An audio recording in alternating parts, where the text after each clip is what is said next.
From today, all senior staff of public universities across the country have been directed by the leadership to lay down their tools.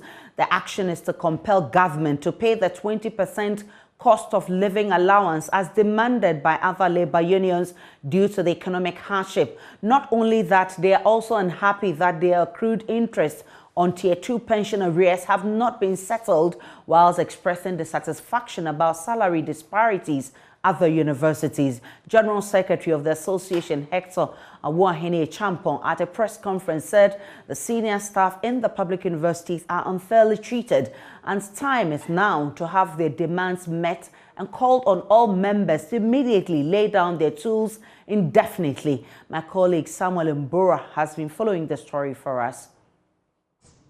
The purpose of today's press briefing is to express our dissatisfaction and frustrations about the manner in which the government and its agencies are treating senior staff of public universities in Ghana.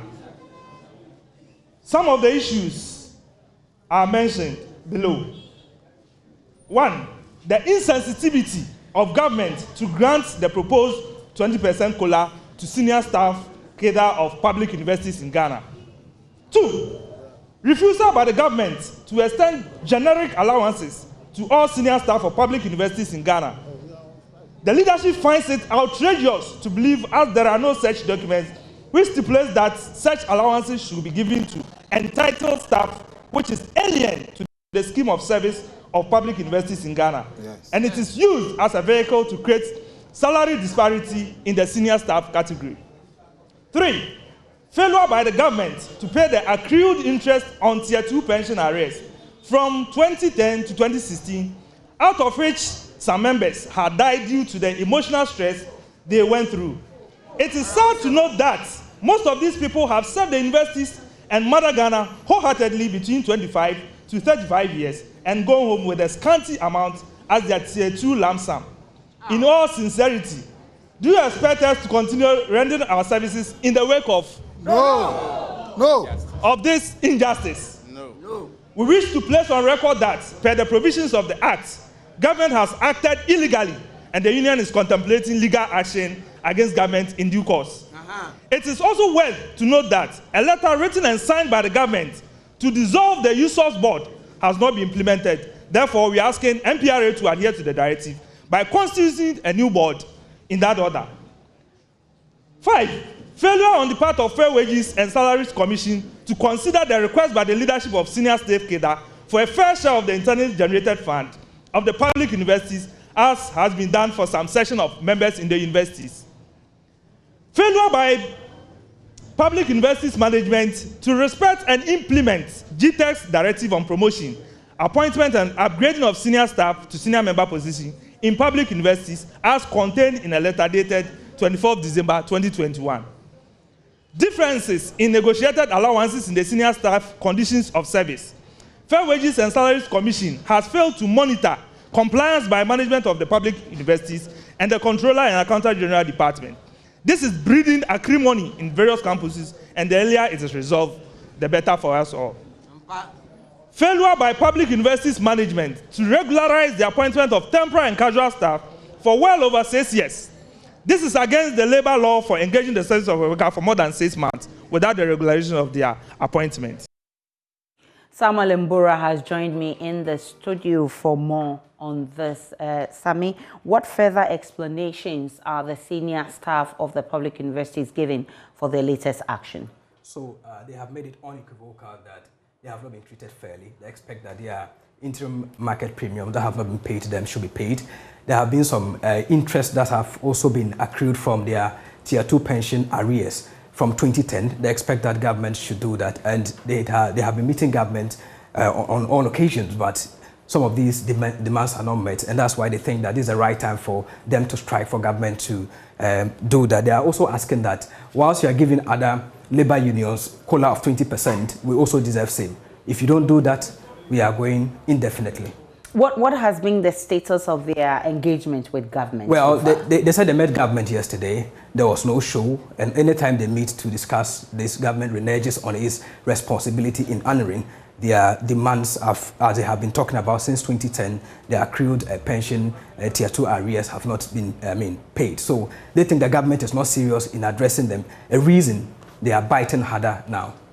And their strike is supposed to be indefinite. Exactly. Immediately, all senior staff of the public universities across the country are expected to go home until they hear from leadership. And what will take them back to the work is that if government comes to pay or meet the demands that they are asking.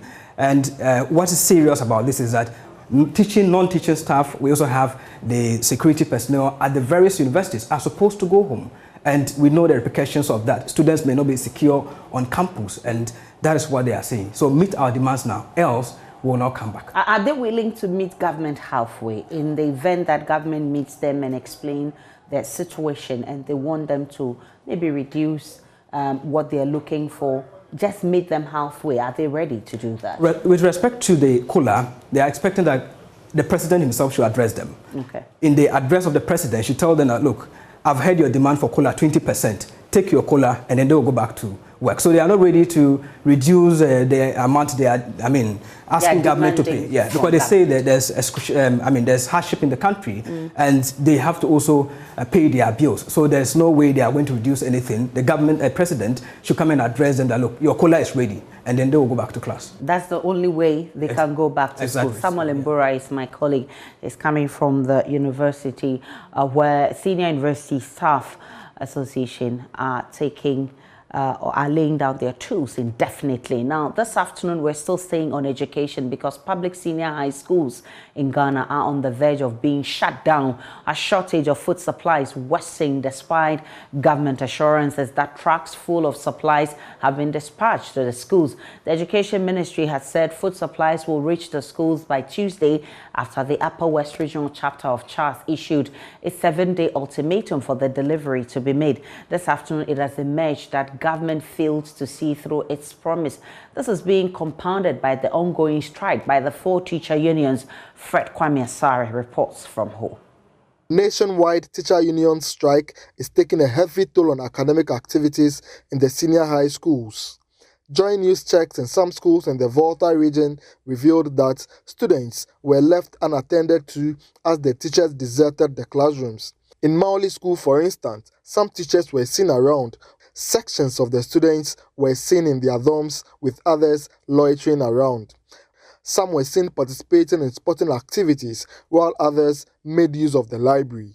The strike action has also affected feeding in some schools because some kitchen workers who are classified as non-teaching staff have joined the industrial action. Students of the Awudome Senior High School were compelled to feed on their own on Saturday due to the absence of the cooks. The kitchen, however, resumed work on Sunday when staff being paid by the school returned from a funeral to cook for the students. JoyNews has learned that the management of some schools in the region have communicated to parents that their wards will not be fed during the strike action. The students have been relying on their provisions and food from the canteen. Some students have lamented the situation.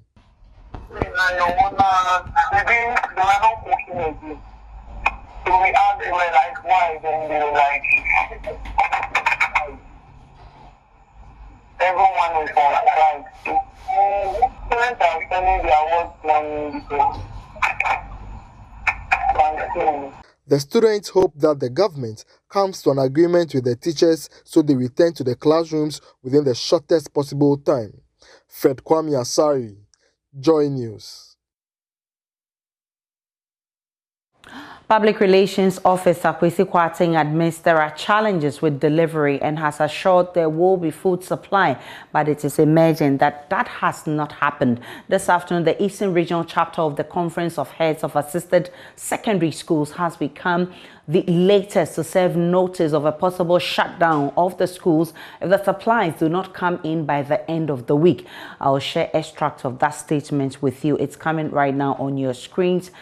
And it says,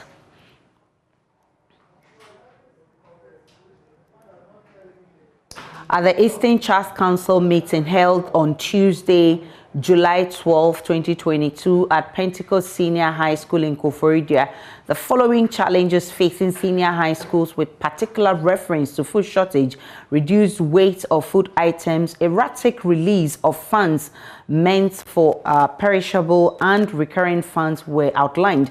Food shortages. There has been food shortage for the past 2 years, and the supply of food has been in line with the policy directives.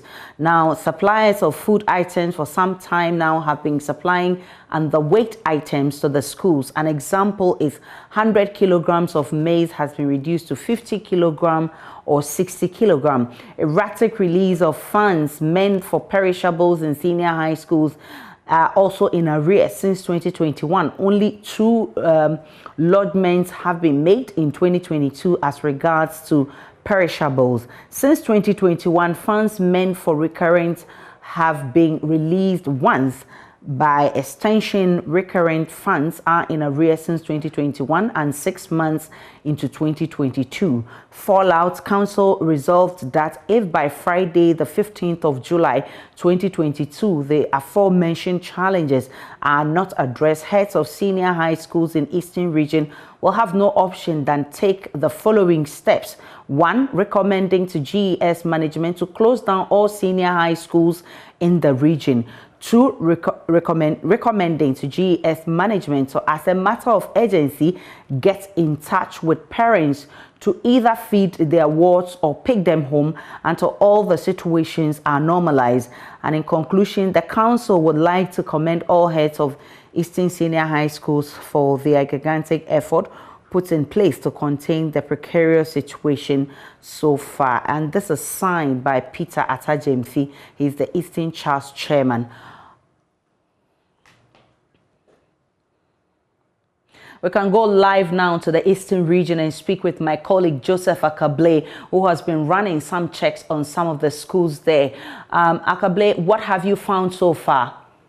Aisha, it's actually a confirmation of that statement from Charles in the region. In fact, there are some schools that we visited, they have just about 6 bags of rice left, and authorities say that could last them between 3 to 4 days. And so if they do not get supplies coming in anytime soon, it will mean that it will be practically impossible to feed the students. There is also another school, senior high school, where just yesterday during breakfast, there was an announcement that if students want to enjoy the breakfast, they should come over to the dining hall with their own sugar. And so that is the extent of the challenge that the students are dealing with. And authorities, it's been that of being economical with the supplies that are available and making sure that before they even run out, there is enough still available. So food quantities for students have generally reduced a bit as they hope to manage and expect to receive some more supplies in good time. Action. Joseph Akable is our man in the Eastern region. We'll be bringing you more in our subsequent bulletins. Now, a 3-month-old baby slept in the cold with the parents at Bawaleshi after a demolition exercise sanctioned by GRIDCO on Tuesday. GRIDCO, this followed an earlier threat by the victims to sleep there since they did not have any different place of abode. My colleague Samuel Kojobrace was there for JoyNews on Tuesday night and has come through with this report. In all of this demolition, one thing that struck me was to get to know that there's a 3-month-old baby who has been born in this area who, together with the family, has nowhere to go but to be accommodated in this rubble. So this is a 3-month-old baby. The baby doesn't know what's happening, so it is only smiling at what is happening here. Hi, oh baby. Can you hold my hand? Very handsome looking boy. He has also been caught up in all of this demolition exercise because his parents have nowhere else but for this boy. Where the next meal will be coming from, he knows the mother is here. But for the mother, where she will sleep for comfort to take care of this baby is something that is far from her. She doesn't know exactly where it's going to come from. Her only hope is that she'll find somewhere okay for her and the husband to continue. The mother, Sister Lizzie, spoke about how they intend to put up tonight and even the days after. Then are we? Mbacho mi ejuma bia. Onye ejuma. Nti fia na pay nkoda ne wo modididi e. Mi anopape na mi didi ye. Mi nyan didi biom. Anopape. De ntia. Then ye bubu amanfo bubu mi kwesi nti maso ayashi. Mi nim bebia. Me di mi bani abetu ansa na medidi. Ehun se me bre, mi niam no susu. Mi nim bebia mo wo. Enti me bre. Enti eze nioma na yebubu no, yebubu nioma ni na aka ho efra. Yebubu mi niam ni na aka. Enti den na mo be sisia. Yenim bibia ebeye o, yenim bibia ebeye. Nti se mo anya bebia mo be den.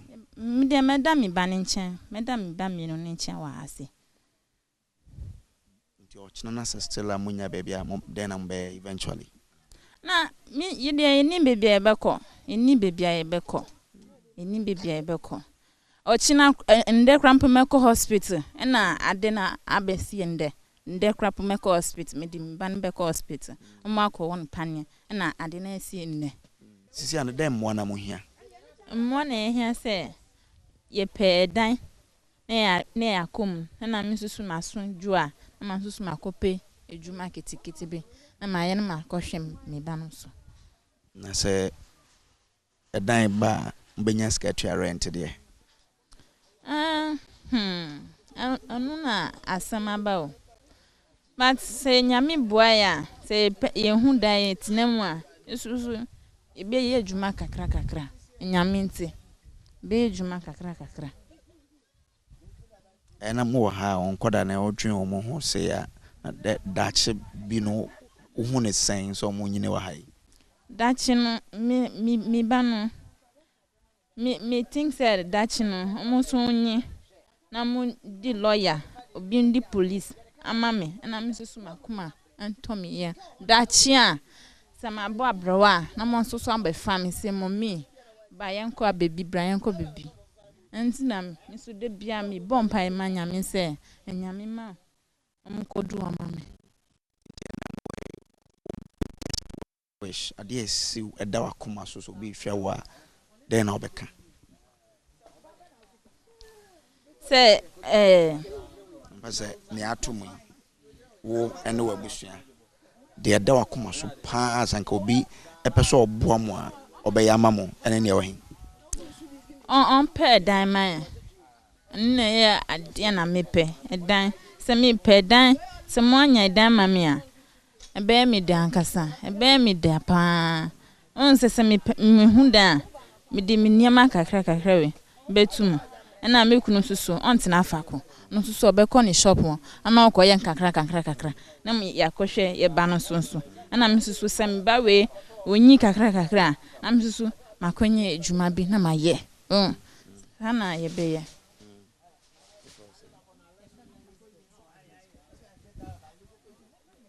So for Elizabeth, she's only looking for one thing, for someone to probably offer them a place to stay, to work, and to take care of their two kids, to have a fulfilling future. Who will that angel be? Only time will tell. Here to squat.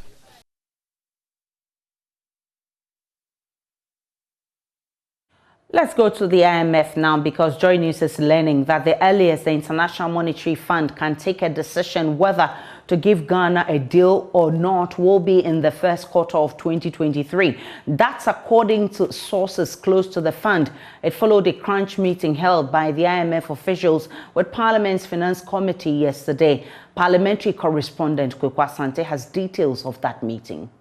Officials of the IMF held talks on Tuesday first with Vice President Dr. Mahmoud Bawumia before heading to Parliament to meet members of the Finance Committee. According to JoyNews sources, the fund is seriously concerned about the country's debt position and will undertake a debt sustainability analysis before agreeing on a deal with government. The minority side of the committee had raised issue with government piling on debt and tasked the IMF to ensure a deal that would not worsen the country's debt position. It also emerged at this closed-door meeting that the earliest government could hope to get a deal with the IMF is at the end of the first quarter of 2023. The IMF also raised issues about the country's international reserves and taxed both sides of the political divide to find means to shore it up. The IMF team in Ghana is expected to wrap talks with various segments of the political class next week, after which Finance Minister Ken Ofori-Atta will present to Parliament the 2022 mid-year budget review.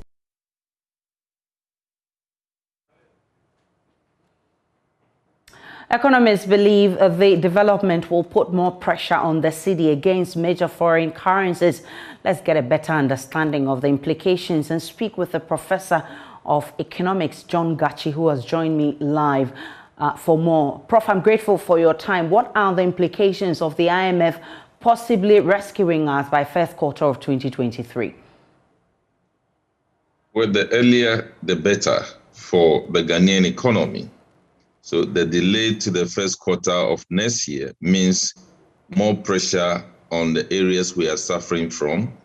The exchange rate will receive some pressure, and the heat effect on inflation may not die down, and the general hardship will be enhanced because during the period, government will want to put in measures that will ensure that situation does not deteriorate further, and that will call for some more sacrifices. I believe that is what it is.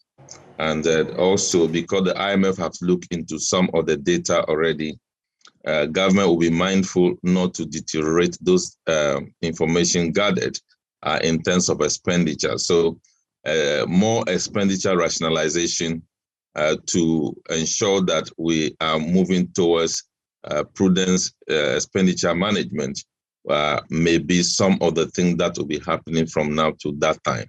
What's the surest way of ensuring that the economy is not further worsened as we wait for the IMF to bail us out? Well, I think there is more room to sacrifice from the perspective of government in terms of expenditure cut.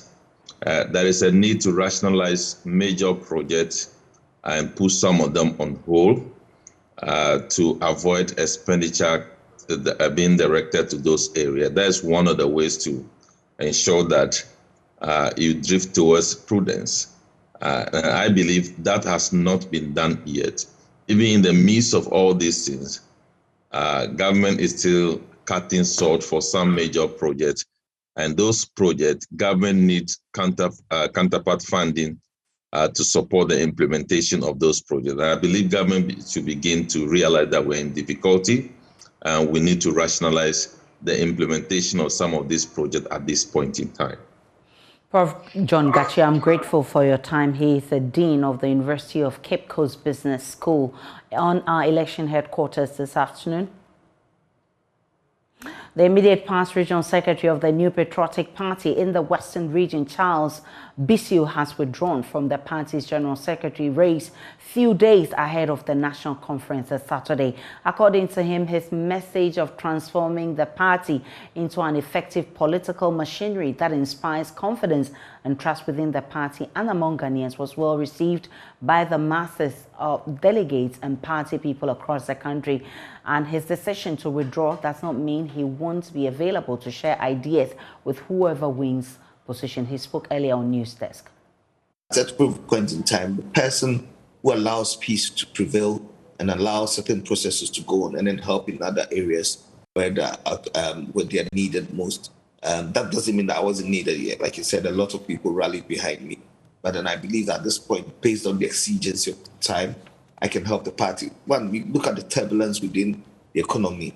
Ghanaians are not really comfortable with what is happening and all that. So I believe that I can join the party, do a lot more communication, explain our policies and all that to them. And also, once the new leaders are elected, I can actually, in any capacity, help them. Let me put it this way. Even when the woman organizer wins and she feels that I can become her deputy woman organizer, yes, if I have to serve the party in that capacity, of course I will.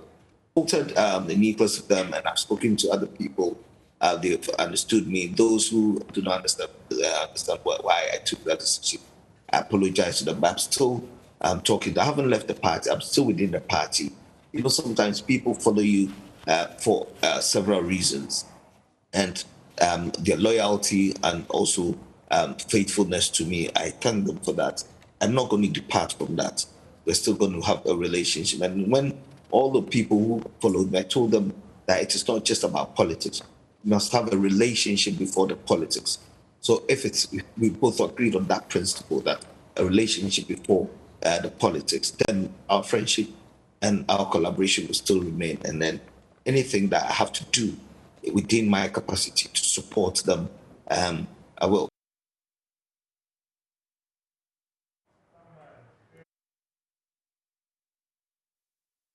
A bipartisan committee instituted by Parliament to investigate the death of Augustina Awoche, a pregnant lady who died in transit from Takoradi to Accra due to the alleged negligence of the National Ambulance Service, will this morning begin its work. The 6-member committee is chaired by MP for Ifijiasia Sokori, Dr. Ayu Efriye, and was formed after a debate on a private member's motion filed by 3 members of the minority. Let's cross over to Parliament and speak with our correspondent, Kwekwa Asante, who will be joining us shortly with more on this bipartisan probe. Let's take a break on the Midday News. When we return, we'll bring you more.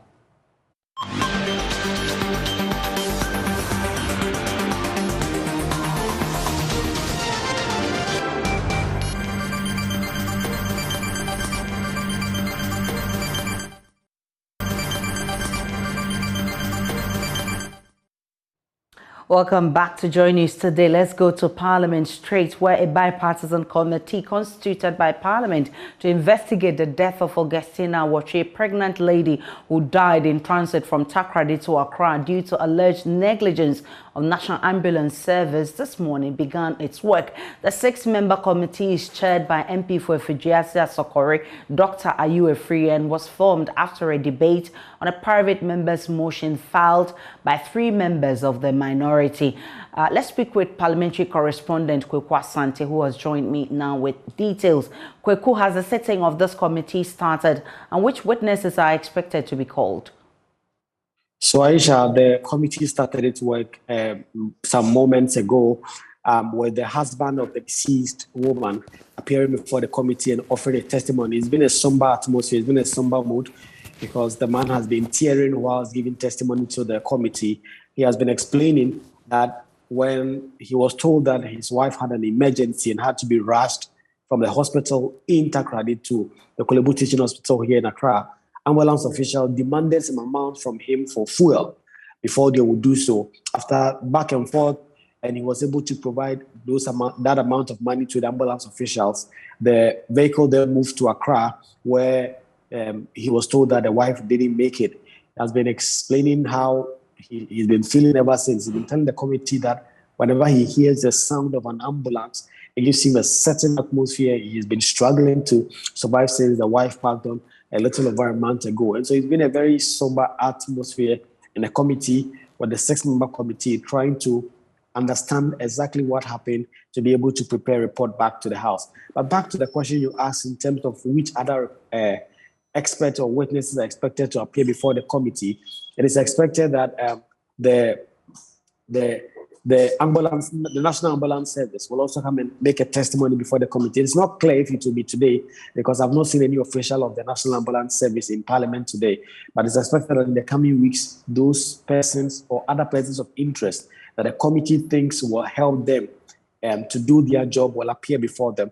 Early on, the chairman of the committee, Dr. Ayu Efriye, was not available. And so the vice chairman, Kwabena Kando, who is the ranking member on the health committee, was trying to assist the man give testimony to the committee. What else is happening in Parliament, Kweku? So Parliament just started sitting. It's expected that the Minister of State at the presidency will also come in to brief members about NAPCO workers and why they have not been paid. The Minister for Lands and Natural Resources is also making a statement on activities of his ministry. It's not expected to be a very packed day today because the agenda is light. Ordinarily today, it was expected that Finance Minister Ken Furiata will appear to brief members or present a statement on the mid-year budget review, but that has been moved to 25th next week because of the IMF talks, which is currently happening. So that next week it will be expected. But the schedule in Parliament is a bit light today because of the postponement of the mid-year budget review. Gogo Asante is our reporter in Parliament. We'll definitely bring you more from that house in our subsequent bulletin. Still to come in business, Ministry of Finance accepts the business plan for the first domestic credit rating agency to be established with key market. There's more coming up in business.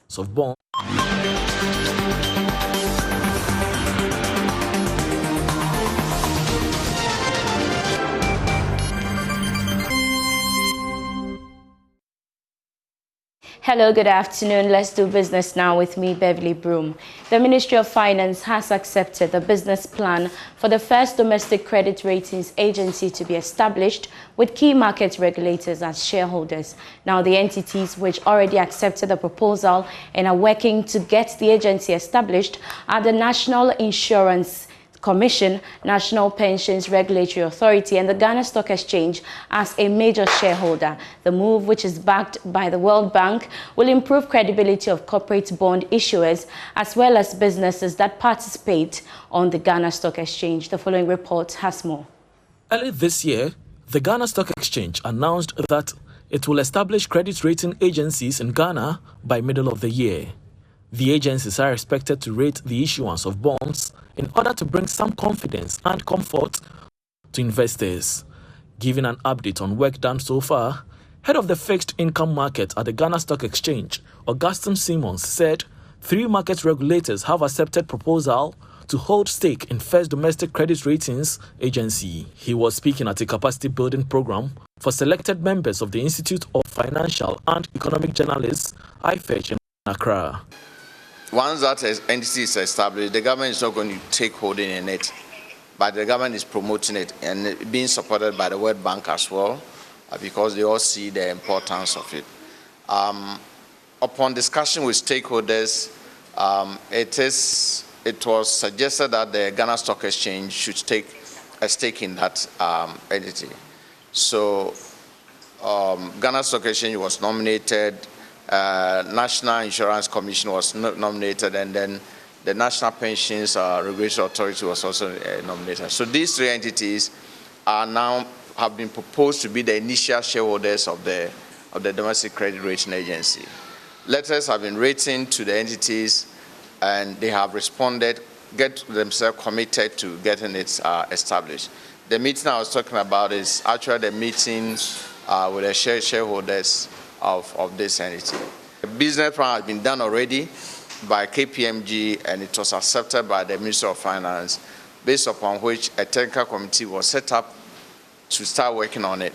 He added that the absence of a technical consultant to assist the GSE meet the requirements of Securities and Exchange Commission is what could delay the process. What could delay us is for the fact that the requirement from SEC, right, insists that before you have a license as a DCRA, you should have your standard operating processes all in place. You should have the rating committee should be in place. The methodology for rating should be in place. You and I know that internally we don't have anyone who has the know-how. So we necessarily have to have a technical support, a technical consultant to help us to work out all these requirements from SEC. Away from that, Yasantua Girls Senior High School has won the 2022 Energy Commission's Energy Challenge competition held annually to promote the efficient use of electricity and renewable energy resources. They beat defending champions Jaman Pesant's SHS to represent the Ashanti region at the national level of the competition. 10 schools in Ashanti region, including defending national champions Jam and Pinsan, took turns to present their developed clean energy technologies. The participating schools were tasked to develop cost-effective cooking and food processing technologies using renewable energy sources. After an impressive and innovative presentation, Yasantua's PCM-based photoelectric cooker stood tall among its competitors. The cooker employs the use of solar energy converted to electrical and heat energies. So our project was specifically a photoelectric cooker. That's a PCM-based photoelectric cooker. And our project is actually using the solar energy and a PCM. A PCM is simply a phase change material, a material that can change its state to another state in order to store energy. So when the sun rays falls on our solar panel, the energy is being changed to electrical energy.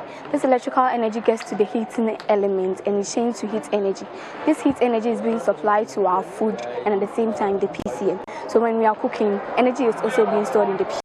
The Renewable Energy Challenge, started in 2019, aims at promoting the efficient use of electricity and renewable energy resources through public education and training. The challenge affords students in second cycle institutions the opportunity to put into practicality theories underlying renewable and clean energy concepts.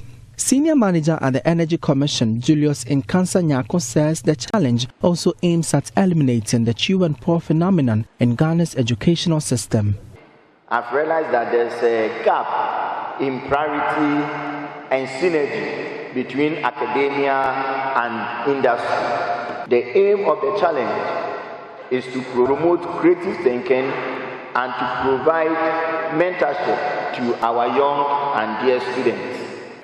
The challenge contributes to brainstorming homegrown solutions needed for developing clean cooking strategies in achieving SDG 7 by 2030. Ashanti Regional Director of Education, Mary Owusu Efriye, appealed for commercialization of the developed technologies. I would respectfully appeal to the Energy Commission to update the GS and stakeholders on the progress of product development for the winning products and to ensure that they are available in the market to benefit the whole nation. Twanse Senior High School's post-harvest drying machine for smallholder farmers in rural communities came close to clinching the title. The girls from Yasantua will be representing the Ashanti region at the zonal competition. For JoyNews, Emmanuel Bright-Kweku reporting.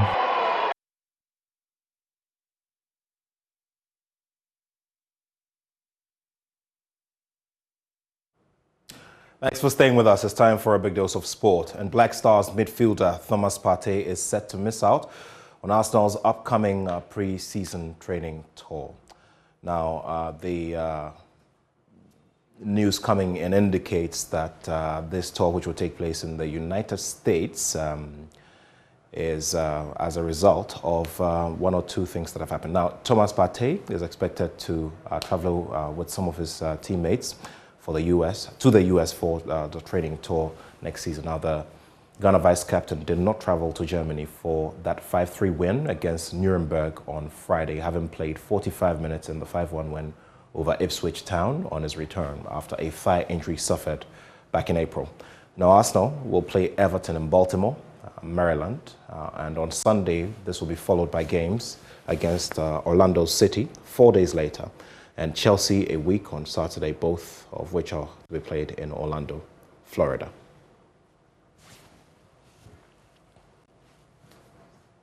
Well, let's throw the focus on GFA President Kurt Okreku, who's charging the Black Princesses to target the ultimate at this year's upcoming FIFA Under-20 Women's World Cup. Now, the Black Princesses, courtesy a 5-1 aggregate victory over Ethiopia earlier in March, qualified for this year's event in Costa Rica. Now, Kurt wants the Princesses to leave a big mark on the global showpiece. And we can only make our nation great and strong if we are focused on the vision to excel at the World Cup, the vision to go beyond the group stage, and the vision to touch the trophy. It's a vision which is achievable if we remain focused and if we align ourselves to the technical advice from the technical team. For us at the Football Association, we'll continue to give you all the needed support. Obviously, when you see the two big men in sports, not in football, in sports, that should tell you that the entire country is strongly behind your campaign. I'm not supposed to deliver the message from His Excellency the President. The right man is here. But once you see the two men here, it means Ghana is supportive of what you're doing. And when you go out there to battle to represent Ghana, you will not be alone. The entire country will be with you. We will continue to give you the needed support to ensure that we will be battle ready when the Knights of the Whistle invite us for the first game of the tournament. So I'll be back with some more exactly at 2 p.m. from the world of sport. And of course, you'd have to stay here with us on JoyNews. My name is Nathaniel Atto, and I have love for sport. Time now for showbiz. Acting president of the Musicians Union of Ghana, Musica, Bessa Simons, has given hints about the union's intention to go digital. Bessa Simons believes the step will draw in industry leaders and increase revenue. He spoke on Showbiz A to Z. When Musica goes fully digital, I think it will lure all the industry players to join, because you will have about 175 countries to put your link in. So once you join, you are seen all over the world in our digital portal. You know, and I think this is what the modern and the young guys are all looking for. You know, so that you won't have any choice than to come to Musica, because you make more money from there. Yeah. And that is it for Showbiz. That's also how we wrap up JoyNews today, this afternoon. My name is Aisha Ibrahim. Log on to myjoyonline.com. You get more of the news and update of all the developing stories, including senior high schools risking shutdown as food shortage worsens.